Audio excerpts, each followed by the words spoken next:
We've got a great spine to the team, as you were talking. I was thinking we've got Allsop in goal, Clara and Davis. We've got Paik and Nawata. I like Dowell at number 10. I think he's fantastic as a number 10. And then we've got Stano as the forwards.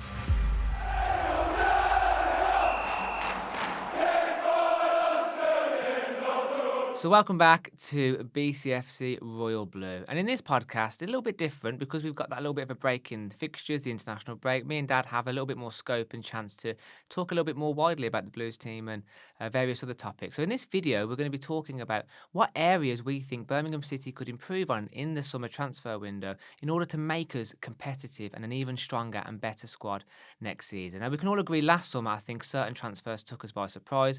We've had a fantastic squad in this League One season, but there are areas in which we feel like we could maybe improve, maybe bring in some more players, have some more depth, whatever it may be. And in this video, as I said, we're going to discuss the areas which we think can make us more competitive for next season. So, Dad, what do you think?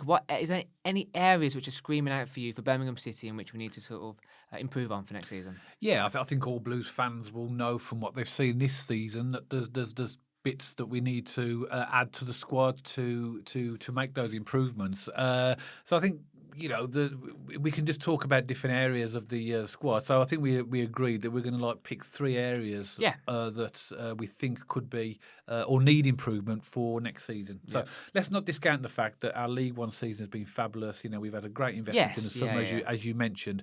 But of course, we are thinking ahead now about what we need, because we're pretty certain at the time of recording that we're top of the league by 12 points, 15 points clear of third place with 10 games to go. So we're talking now about going back into the Championship, and that's a different league altogether compared to where we are. So for the first area that I've identified, and if you agree with this, is goalkeeper.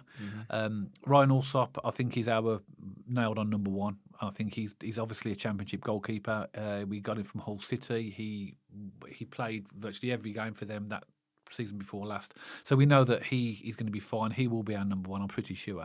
It's just the backup that I think we need to improve on. And again, this isn't about, and this podcast, by the way, is not about scapegoating any type of player. It's about identifying where we think the improvements need to be made. I don't think, in my opinion, that Bailey Peacock Farrell is good enough to be a number two in the Championship, because if Allsop got injured, potentially, it's a bit of a risk having him in goal. What your thoughts are on that? I agree, Dad. In fact, that was my number one priority, is to get a secondary goalkeeper in. I think, again, agree what you said at the start, Dad. I think that's really important. This isn't like an ungrateful podcast. This isn't a podcast where we think we, disaster or anything like that. It's literally just a case of picking out certain areas where we can improve. And I think as a secondary goalkeeper, we all get a little bit nervous, don't we, Dad, when Allsop gets injured, or when we've had to swap in at the start of this. We've had to swap in keepers. There have been some mistakes there. And as I said, I think we've gotten away with a few things in League One where you won't get away with it in the Championship. The quality is higher, the tempo's faster. I think Allsop will be absolutely fine. In fact, Dad, he nearly got Hull into the playoffs the season before he signed for Blues in League One, didn't we? And we all love Allsop. I think Allsop's becoming a bit of a local hero, isn't he? He's a Birmingham boy himself. He's a Brummie. He's a Birmingham City supporter. In fact, at the top you're wearing, there is a picture somewhere of Allsop wearing that.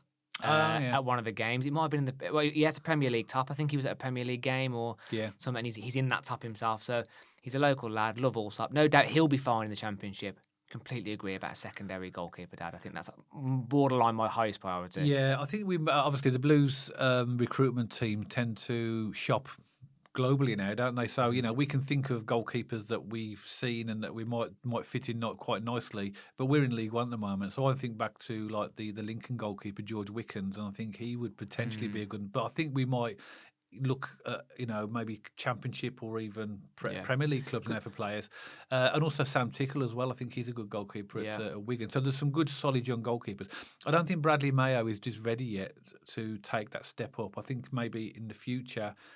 But I think he needs to go out on loan. I think he needs to go out on loan and play competitive first-team football. The role of a goalkeeper that has completely evolved over the last 10 years, hasn't it? Back in the day, you were a shot stopper and that was it. You were judged on your shot stopping ability. Look at Buffon, David Seaman. All the goalkeepers that would have been classed as world class. I mean, Seaman was tiny. Remember, he was a small keeper. In fact, ex-Blues, wasn't he? He borderline one of his first clubs in his career was Blues.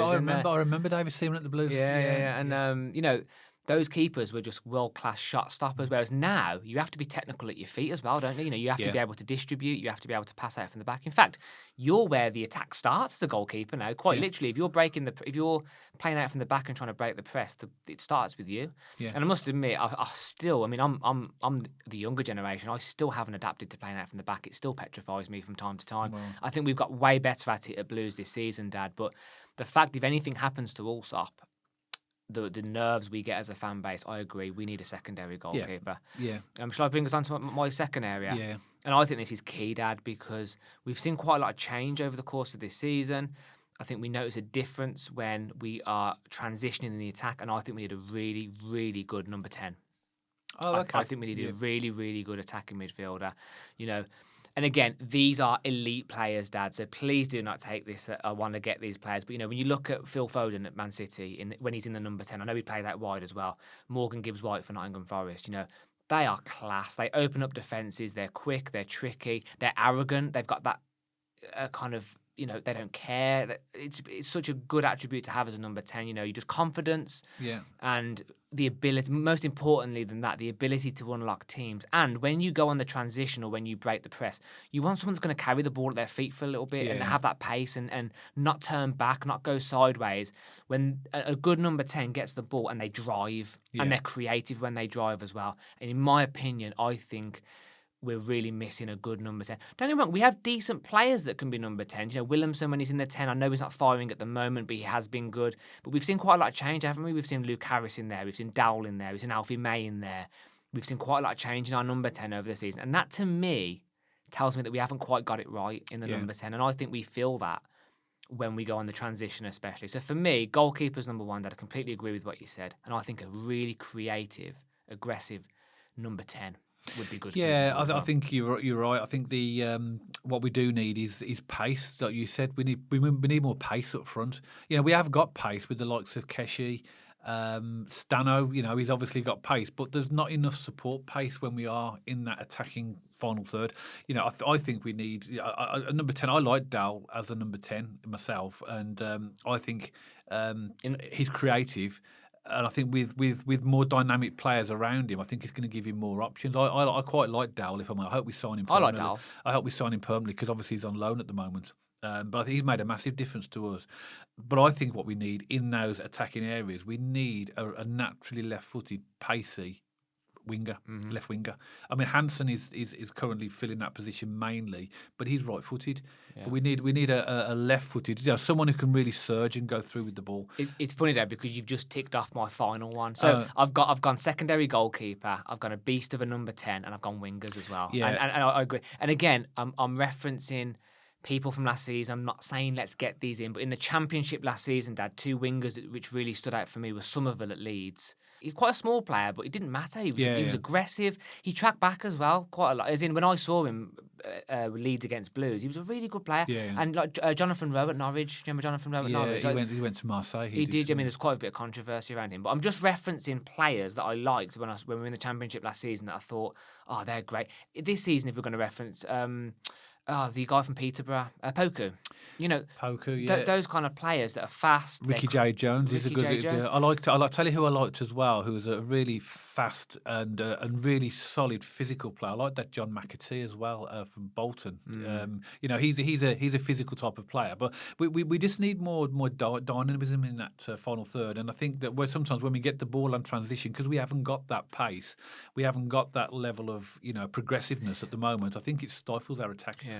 To challenge this though, Dad, and this isn't a dig at Chris Davies, I promise you it's not, but with our wingers, and a lot of Blues fans have noticed this, I mean, Hansen gets on the ball and drives, to be fair. Keshi does have his moments of getting on the ball and driving, but we do look back a lot, and it seems to be an instruction from Chris Davies, doesn't it? So we could sign a Somerville, we could sign a Jonathan Rowe or a Poku or whatever, but if their instruction from Chris Davies is to not take on their man, they kind of become a little bit nullified and pointless anyway, don't they? So we could get a winger in, we could spend a lot of money in, but more importantly than getting the quality, they need the creative freedom to take players on and lose the ball from time to time. And I think that's okay as a winger.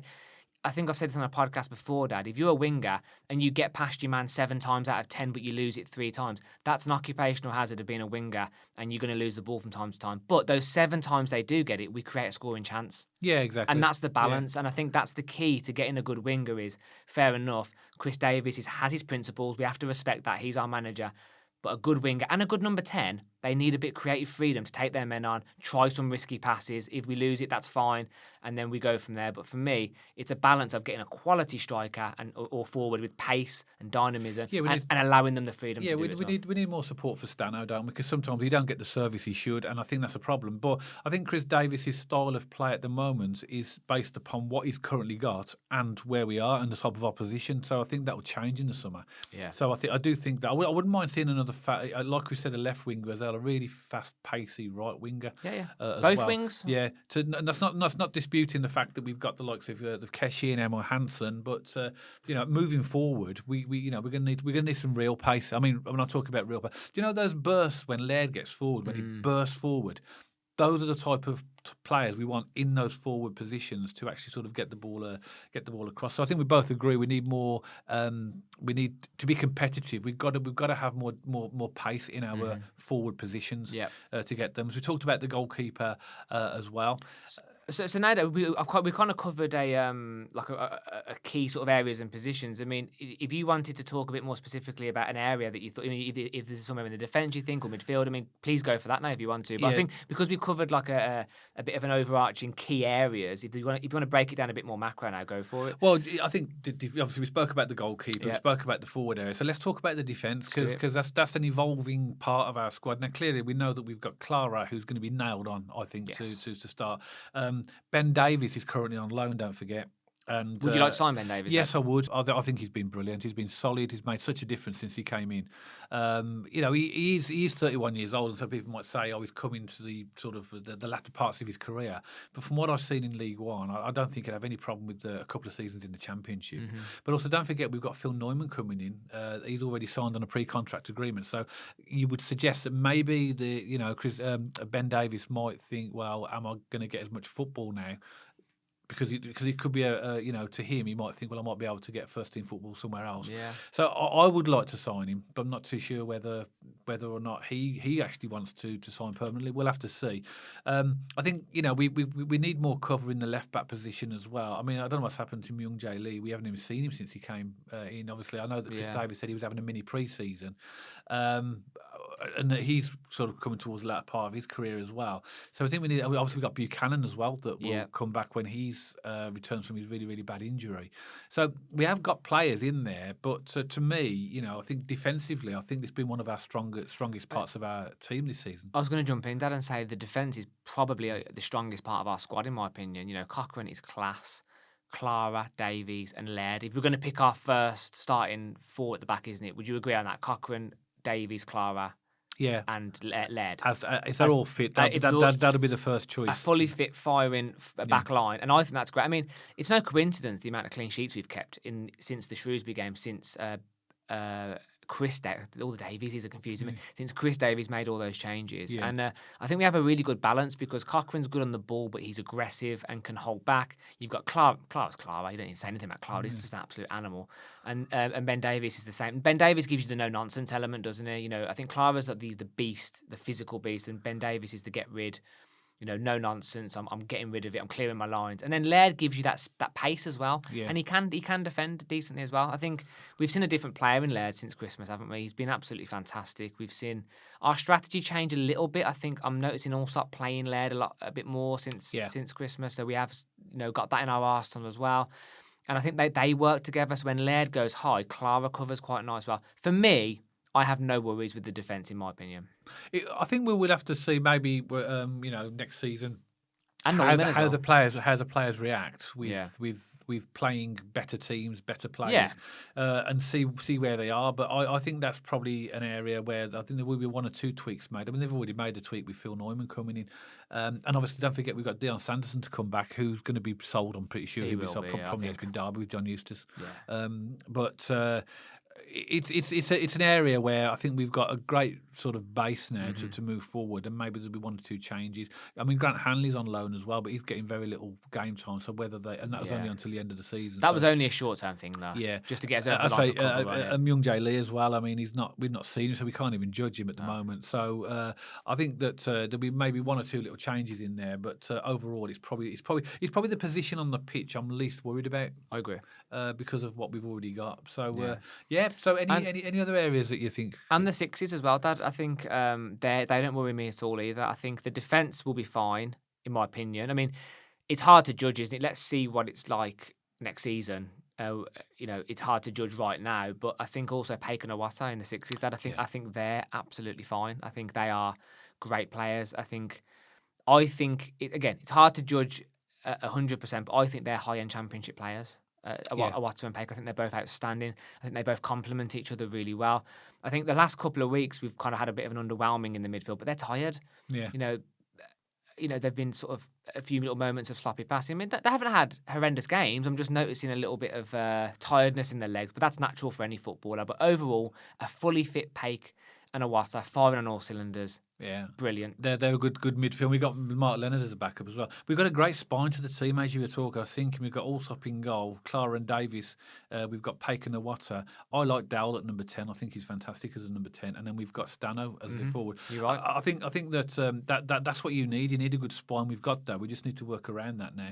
I think as well in the summer, I think certain players will be looked at as well in terms of whether they want a more first team football. The likes of Alfie May, for example. I mean, he's nailed on to get into most teams for definitely League One, and he hasn't had maybe the game time that he would have wanted at the Blues because Stano's been picked. So it's whether or not he stays really, I suppose, whether the club want him to stay or whether he wants to stay.